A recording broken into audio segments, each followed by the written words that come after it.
ऊपर पत्ते तक। नमस्कार बच्चों, आज हम आपके साथ हैं कक्षा 9 की एक बहुत ही महत्वपूर्ण प्रमेय 6.1। अब देखिए प्रमेय क्या है कि यदि दो सरल रेखाएं आपस में एक बिंदु पर प्रतिच्छेद करें तो प्रतिच्छेद बिंदु पर बनने वाले शीर्षाभिमुख कोण आपस में समान होते हैं। अब देखिए प्रमेय 6.1 में क्या है, दोबारा से आपको पढ़ के बताता हूं। यदि दो रेखाएं परस्पर प्रतिच्छेद करती हैं तो र्शीर्षाभिमुख कोण बराबर होते हैं। यदि दो रेखाएं हैं हमारे पास, एक रेखा AB है और एक रेखा है CD, ये दोनों बिंदु O पर प्रतिच्छेद करती हैं तो इस प्रकार प्रतिच्छेद बिंदु पर बनने वाले शीर्षाभिमुख कोण AOD और कोण BOC, और दूसरा जोड़ा कौन सा है शीर्षाभिमुख कोणों का, कोण BOD और कोण AOC। इनको हम ऐसे भी लिख सकते हैं कि ये कोण एक है, जो एंगल AOD है वो कोण एक है, और DOB कोण 2, ये 3 और ये 4 है। तो देखिए सबसे पहले हम लिखते हैं, जब प्रमेय को सिद्ध करना होता है तो सबसे पहले हम ये लिखते हैं कि भाई हमें प्रमेय में दिया क्या है। तो देखिए इस प्रमेय में हमको क्या दिया है, इस प्रमेय में हमको दिया है कि AB तथा CD दो रेखाएं हैं, जो कि AB तथा CD आपको चित्र में दिखाई दे रही हैं, जो परस्पर बिंदुओं पर प्रतिच्छेद करती हैं, जो बिंदुओं पर प्रतिच्छेद करती हुई दिखाई दे रही हैं आपको। अब देखिए सिद्ध क्या करना है बच्चों, इसमें जो शीर्षाभिमुख कोण हैं आपस में समान हैं। तो जैसा कि मैंने अभी आपको बताया शीर्षाभिमुख कोण से हैं कि एंगल AOD और एंगल BOC, ये AOD और BOC हैं, जिनको हम कोण 1 और कोण 3 भी बोल सकते हैं। ये दोनों आपस में समान में, एक तो ये सिद्ध करना है और दूसरा सिद्ध करना है कि कोण AOC बराबर कोण BOD या कोण 2 बराबर कोण 4। अब देखिए AOC और BOD मैं पहले भी आपको बता चुका हूं, पुनः एक बार आपको बता रहा हूं कि AOC और BOD यानी कोण 2 बराबर कोण 4, ये हमें सिद्ध करने हैं। अब देखिए तो जो दिया है उसके बाद में लिख दिया हमने, सिद्ध करना है, और अब हम लिखेंगे इसकी उपपत्ति। अब उपपत्ति में हमें ये बताना होता है कि ये क्यों बराबर हैं, वो सारे प्रमाण इसमें लिखने पड़ते हैं, जिसके कारण कि ये प्रमेय सत्य है। तो देखिए सबसे पहले क्या करेंगे, पहले मैं आपको वैसे ही समझाता हूं, थोड़ा बातों से ही आपको सिद्ध करके बताता हूं कि एक सरल रेखा AB है, इस पर बनने वाले दो कोण, कोण 1 और कोण 2, ये दोनों कोणों का रेखीय यूं बनाते हैं। जब ये कोणों का रेखीय यूं बनाएंगे तो 1 और 2 का योगफल 180 अंश अर्थात 2 समकोण होगा। पुनः एक रेखा CD है हमारे पास, CD पर बने दो कोण 2 और 3 कोणों का रेखीय यूं बनाते हैं, इन दोनों का योगफल भी 2 समकोण अर्थात 180 अंश होगा। अब देखिए 1 + 2 का टोटल भी 180 अंश है और 2 + 3 का टोटल भी 180 अंश है, तो ये दोनों आपस में समान होंगे। जब हम इनको आपस में बराबर करेंगे तो ये दो जो समीकरणों में 2 बार आ रहा है कट जाएगा और आपके पास बचेगा 1 बराबर 3। अब इसको मैं लिख के कराता हूं, देखिए कि AOB सरल रेखा है, AOB। अब AOB पर बने दोनों कोण 1 और 2 कोणों का रेखीय यूं बनाते हैं, 1 + 2 बराबर 180 अंश, ये पहला समीकरण मानते हैं। और ये क्यों बराबर हैं, कोणों का रेखीय यूं, ये कोणों का रेखीय यूं बनाते हैं, अर्थात एक ही सरल रेखा पर बने हुए कोण हैं। अब देखिए पुनः COD रेखा पर बात करते हैं। जो COD रेखा है, COD रेखा पर कोण 2 + कोण 3 180 अंश है, ये जो 2 और 3 है इनका योगफल 180 अंश है। क्योंकि ये भी कोणों का रेखीय यूं बनाते हैं। अब इसके अतिरिक्त अगर हम COD रेखा के दूसरी ओर देखें, इधर तो 2 और 3 का योगफल 180 अंश है, अगर हम दूसरी ओर देखें तो 1 और 4 का योगफल भी 180 अंश है। तो देखिए इसे भी लिख देते हैं साथ में कि तथा कोण 1 प्लस कोण 1 कोण 4 बराबर 180 अंश, ये तीसरा समीकरण है। और ये भी समान है, क्यों? क्योंकि कोणों का रेखीय गुण, ये भी संपूरक है, दोनों का योगफल जो है 1 प्लस 4 180 अंश है। क्यों? क्योंकि कोणों का रेखीय गुण बनाते हैं। चलिए अब आगे चलते हैं।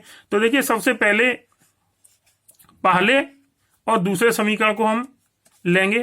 तो पहले और दूसरे समीकरण में क्या है कि पहले में 1 और 2 का योगफल 180 अंश है और दूसरे वाले में 2 और 3 का योगफल 180 अंश है। क्योंकि इन दोनों का योगफल भी 180 अंश है, इन दोनों का योगफल भी 180 अंश है, तो ये दोनों ही आपस में समान होंगे। इनकी RHS आपस में समान है, तो इसका मतलब ये है कि भाई इनकी LHS भी आपस में समान होंगी। तो इनकी दोनों LHS को आपस में समान रख देते हैं। अर्थात फर्स्ट व सेकंड से हम क्या रखते हैं बच्चों, 1 प्लस 2 बराबर 2 प्लस 3, कोण 1 प्लस कोण 2 बराबर कोण 2 प्लस कोण 3। अब देखिए दोनों पक्षों में 2 वनिष्ठ है, तो ये दोनों ओर से निरस्त हो जाएगा, दोनों ओर से कट जाएगा, तो हमारे पास शेष क्या बचेगा, इधर तो 1 बचेगा और उधर कोण 3। तो यहां से ये सिद्ध होता है कि कोण 1 बराबर कोण 3। तो पहली जो सिद्ध करना में जो पहली चीज थी, पहला जो स्टेटमेंट था वो सिद्ध हो चुका है कि 1 बराबर 3। देखिए 1 बराबर 3 आ चुका है, यही सिद्ध करना था। अब देखिए पुनः जो दूसरा भाग है वो भी हमें सिद्ध करना है कि कोण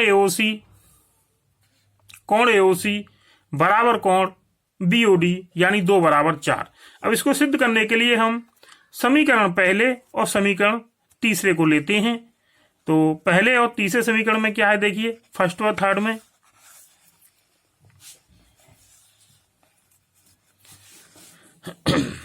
देखिए फर्स्ट व थर्ड में ये सेकंड लग गया है थोड़ा गलती से। तो फर्स्ट व थर्ड में क्या है देखिए कि 1 प्लस 2 बराबर 180 अंश और 1 प्लस 4 भी 180 अंश के बराबर है, जैसा कि आपको चित्र में बताया गया है। 1 प्लस 4 बराबर 180 अंश। तो अब देखिए दोनों का ही योगफल 180 अंश के बराबर है, तो ये दोनों ही समीकरण की LHS आपस में समान होंगी। जब LHS दोनों आपस में समान है, जिनमें कि कोण 1 वनिष्ठ है, कोण 1 दोनों में 2 बार आ रहा है कोण 1, तो कोण 1 दोनों ओर से निरस्त हो जाएगा, दोनों ओर से कट जाएगा, तो शेष क्या बचेगा हमारे पास कि LHS में कोण 2 और RHS में कोण 4। अब देखिए कोण 2 बराबर कोण 4, यही सिद्ध करना था हमें। जो दूसरी चीज थी वो भी सिद्ध हो चुकी है। तो अर्थात अब हम कह सकते हैं कि कोण AOD बराबर कोण BOC, यानी कि कोण 1 बराबर कोण 3 और कोण AOC बराबर कोण BOD अर्थात कोण 2 बराबर कोण 4। अब देखिए ये पूरी प्रमेय सिद्ध हो चुकी है। अब इसको एक बार मैं पुनः आपको इसके स्टेटमेंट को रिपीट करके बताता हूं। अतः सिद्ध होता है कि यदि 2 रेखाएं परस्पर एक बिंदु पर प्रतिच्छेद करती हैं तो प्रतिच्छेद बिंदु पर बने शीर्षाभिमुख कोण आपस में समान होते हैं। अब इसका एक छोटा सा आपको उदाहरण भी हम सिद्ध करके बताते हैं, थोड़ा प्रयोग करके बताते हैं उदाहरण में कैसे समान होते हैं। तो देखिए बच्चों, चलिए तो थोड़ा सा आपको एक उदाहरण के माध्यम से इसे समझाते हैं कि शीर्षाभिमुख कोण कैसे समान होते हैं बच्चों। अब देखिए हमारे पास 2 सरल रेखाएं हैं। मान लिया ये सरल रेखा है AB और दूसरी सरल रेखा है CD। इन दोनों का प्रतिच्छेद बिंदु O है। अब देखिए शीर्षाभिमुख कोण से कोण होंगे, एक ये है और एक ये है और एक ये है, तो दूसरा ये है, ये शीर्षाभिमुख होंगे। मैं जो समान है उन पे बराबर 2-2 चिन्ह लगाता हूं। अब देखिए अगर ये कोण 60 अंश का है और आपसे प्रश्न में पूछा जाए कि भाई कोण अगर AOC 60 अंश का है तो कोण BOD कितने अंश का होगा, तो आप बताएंगे कि भाई ये शीर्षाभिमुख कोण है और आपस में समान होंगे, इसलिए अगर ये 60 अंश का है तो ये भी 60 अंश का होगा। ठीक है। अब देखिए इसी प्रकार अगर ये कोण आपको दिया है, मान लिया कि ये 120 अंश का है और आपसे पूछा जाए कि भाई बताइए ये सामने वाला इसका कोण कितने अंश का होगा, तो देखिए कोण BOC ये 60 अंश का है, सॉरी ये BOC ये 120 अंश का है और अज्ञात कोण कौन सा है हमारा AOD, क्योंकि ये दोनों शीर्षाभिमुख कोण है और आपस में समान होंगे, तो अगर ये 120 अंश का है तो ये भी 120 अंश का ही होगा। ठीक है बच्चों, तो अब मुझे पूरा विश्वास है कि आपकी समझ में ये आ चुका है और शीर्षाभिमुख कोण की प्रमेय को सिद्ध करना और शीर्षाभिमुख कोण से संबंधित जो प्रश्न हैं उनको हल करना आपकी समझ में बहुत अच्छी तरह से आ चुका है। तो आज के लिए इतना ही, और अगले वीडियो में कोई अच्छा सा दूसरा टॉपिक लेंगे ज्यामिति का ही। और आपसे ये निवेदन है कि आप हमारी वीडियोज को लाइक करें, शेयर करें, हमारा जो चैनल है यूट्यूब पर उसको सब्सक्राइब करें, बेल आइकन जरूर दबाएं, जिससे कि हमारी सारी की सारी वीडियोज सबसे पहले आपके पास पहुंचें, और दूसरे लोगों तक हमारे चैनल को शेयर करें। बिल्कुल निःशुल्क है। जो बच्चे लॉकडाउन में घर पर पढ़ाई कर रहे हैं, उन्हें समस्याएं आ रही हैं पढ़ाई करने में, उनके लिए बहुत ही लाभदायक होगा। चलिए, और ये वीडियो हमारी जारी रहेंगी निःशुल्क। चलिए, बहुत बहुत धन्यवाद।